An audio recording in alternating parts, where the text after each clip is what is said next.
بسم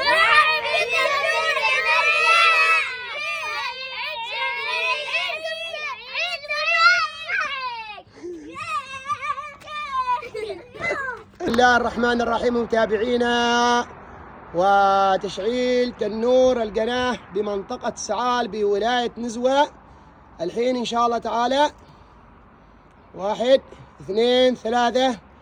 وعندنا ما شاء الله سيف القابري المسؤول الأول. توكلنا على الله، لحظة كلنا نترقاها بفارغ الصبر. بسم الله. اوف اوف اوف اوف، ما شاء الله ما شاء الله. وهذا لبقة تنور القناة بمنطقة سعال بولاية نزوة. هدر صحيح، هدرة واحدة.